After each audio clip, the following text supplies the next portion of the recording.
Linear equation in two variable आज हम लोगों को पढ़ना है। पहले इसका जनरल इक्वेशन,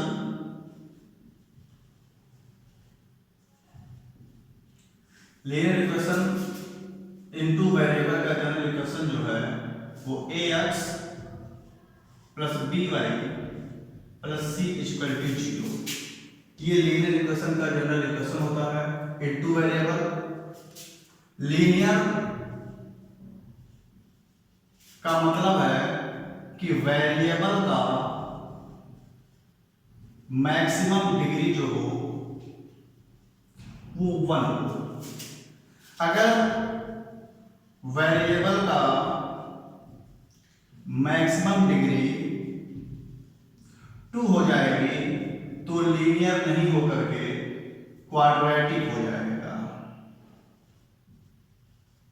इसका मतलब कि किसको हम लीनियर इक्वेशन कहेंगे?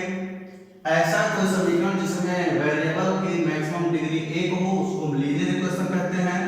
2 वेरिएबल का मतलब जिसमें 2 वेरिएबल राशियां हो उसको हम लीनियर इक्वेशन इनटू वेरिएबल कहते हैं। जैसे यहाँ x और y 2 वेरिएबल हैं तो ये लीनियर इक्वेशन इनटू वेरिएबल हो गया। 9th में लीनियर इक्वेशन 1 वेरिएबल था, हाई स्कूल में लीनियर इक्वेशन इनटू वेरिएबल है। हमको ये पढ़ना पड़ेगा। जब 2 वेरिएबल तो हमको 2 इक्वेशन पता होना चाहिए। मान लीजिए कि पहला equation a1x plus b1y plus c1 बराबर 0 लिखा हुआ है। दूसरा equation a2x plus b2y plus c2 बराबर 0 लिखा हुआ है। 2 इक्वेशन लिखा हुआ है तो इनको सॉल्व करने के तरीके 2 हैं। पहला तरीका कि हम इसको ग्राफ से हल करें, बाय ग्राफ, और दूसरा तरीका बाय अलजेब्रा। एक तरीका हो सकता है ग्राफ से हल किया जाए, दूसरा तरीका हो सकता है अलजेब्रा से हल किया जाए। अगर हम अलजेब्रा से हल करते हैं तो इसकी 3 और तरीके हैं, 3 और तरीकों से हल किया जा सकता है। पहला तरीका एलिमिनेशन, दूसरा सब्स्टिट्यूशन और तीसरा क्रॉस मल्टीप्लिकेशन।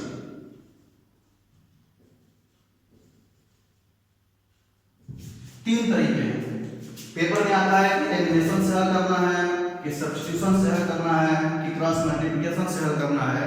तीनों के अपने अपने तरीके हैं, तीनों को इक्वेशन को हल करते हैं। आज हम एलिमिनेशन से इक्वेशन को कैसे हल किया जाएगा इसके बारे में चर्चा करेंगे। मान लीजिए कि कोई 2 इक्वेशन दिया है और दोनों 2 वेरिएबल हैं और उसको हमको हल करना है, तो उसको कैसे हल किया जाएगा। माना पहला समीकरण लिखा हो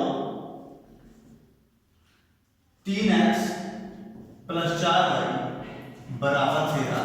ये मान लीजिए कि पहला इक्वेशन लिखा है। दूसरा इक्वेशन लिखा हो 5x plus 7y equal to 28। ये 2 समीकरण लिखे हैं। 2 वेरिएबल है, x y, यहां भी x यहां भी y। हम इसको एलिमिनेशन से हल करेंगे, बाय एलिमिनेशन। एलिमिनेट का मतलब होता है कि x या y में से किसी एक को समाप्त कर दिया जाए, एलिमिनेट कर दिया जाए, यहां पे उसको खत्म कर दिया जाए, उसको हम एलिमिनेशन कहते हैं। एलिमिनेशन हल करते समय रूल्स क्या क्या होते हैं? 2 चीजें हम कर सकते हैं, या तो x के कोफिशिएंट को बराबर कर लिया जाए, या तो y के कोफिशिएंट को बराबर कर लिया जाए। या तो हम x के कोफिशिएंट को बराबर करेंगे या y के कोफिशिएंट को बराबर करेंगे। दोनों में से जिसको चाहे उसको कर सकते हैं। अगर यहां हमको x के कोफिशिएंट को बराबर करना है तो कुछ नहीं करना होता है। यहां x का कोफिशिएंट 5 लिखा है तो इस 5 से ऊपर ये 5 जो है ऊपर मल्टीप्लाई कर देगा और जो ऊपर 3 है वो नीचे कर देगा। अगर ऊपर इक्वेशन को हमने 5 से मल्टीप्लाई कर दिया तो 5 3 जा 15 हो जाएगा। नीचे अगर 5 से 3 से कर दिए तो 5 3 जा 15 हो जाएगा, दोनों कोफिशिएंट बराबर हो जाएगा। इसके बाद पहला काम कोफिशिएंट को इक्वल करते हैं किसी के भी, आइदर x और y, चाहे x के कोफिशिएंट को बराबर कर दें चाहे y के कोफिशिएंट को बराबर कर दें। इसके बाद हमको देखना होता है कि साइन कैसा है। दोनों प्लस के हैं तो हमको सब्ट्रैक्ट करना पड़ेगा, एक प्लस है एक माइनस है तो हमको ऐड करना पड़ेगा। ये दो काम हमको करना पड़ता है। यहाँ अगर हमको सॉल्व करना है, अगर हम x के कोफिशिएंट को बराबर करना चाहते हैं तो क्या लिखेंगे, multiply equation first by 5 and equation second by,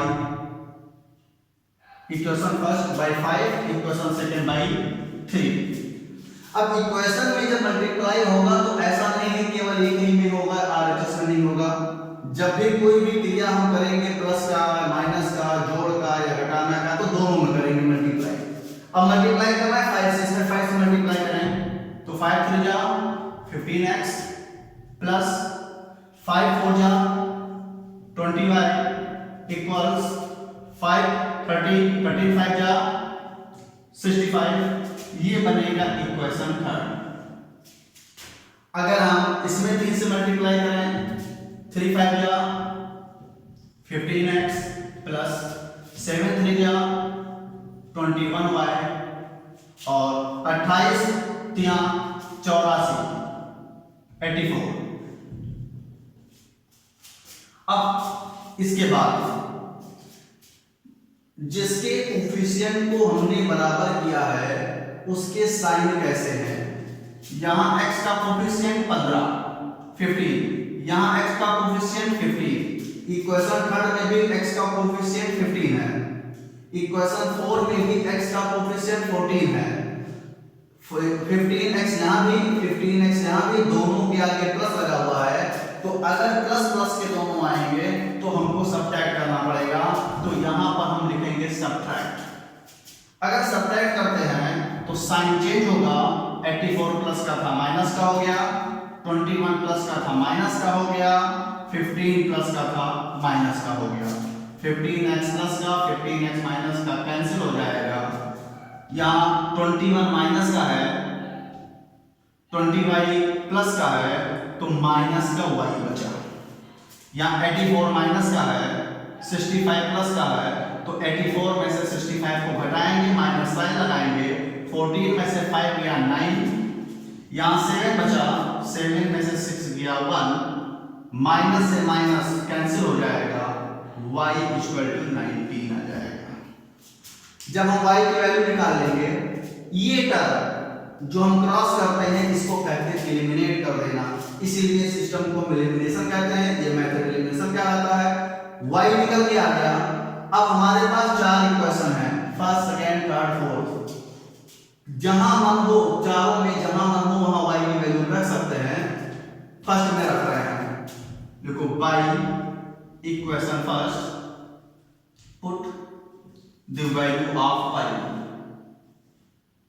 y की वैल्यू पहले में रख देंगे। जैसे फर्स्ट में रखेंगे तो यहाँ 3x प्लस 4 इंटू वाई की जगह 19 स्क्वायर टू 13, तो 30 है 3x प्लस 19 4 जा 76 स्क्वायर टू 30, 76 उधर लेके जाएंगे, 3x square to 13 minus 76, 3x square to 6 में से 3 गया 3, 7 में से 1 गया 6, माइनस का यहां से x निकालो, x बराबर माइनस 63/3 कैंसिल हो गया 21, x बराबर माइनस 21। ये मेथड जो है ये एलिमिनेशन कहलाता है। एलिमिनेशन मेथड में फिर बता दे रहा है कि एक बार इनके कोफिशिएंट को बराबर कर लेना है। सबसे पहला काम कोफिशिएंट को बराबर करेंगे। करने का तरीका, नीचे के कोफिशिएंट से ऊपर, ऊपर के कोफिशिएंट से नीचे मल्टीप्लाई जैसे करेंगे वैसे दोनों के कोफिशिएंट सेम हो जाएंगे। इसके बाद साइन देख लेना है, दोनों प्लस है तो सब्ट्रैक्ट कर देना है, एक प्लस एक माइनस है तो ऐड कर देना है, एक कैंसिल हो जाएगा दूसरे की वैल्यू आ जाएगी और यहाँ जो वैल्यू आएगी किसी भी क्वेश्चन में रख करके सेकंड वेरिएबल का मान हम निकाल सकते हैं। कल हम लोग एलिमिनेशन के बाद सब्स्टिट्यूशन है, सब्स्टिट्यूशन पढ़ेंगे, ये सब्स्टिट्यूशन पे सवाल कैसे लगते हैं, और एलिमिनेशन के बाद सब्स्टिट्यूशन हम लोग कल पढ़ने का काम करेंगे।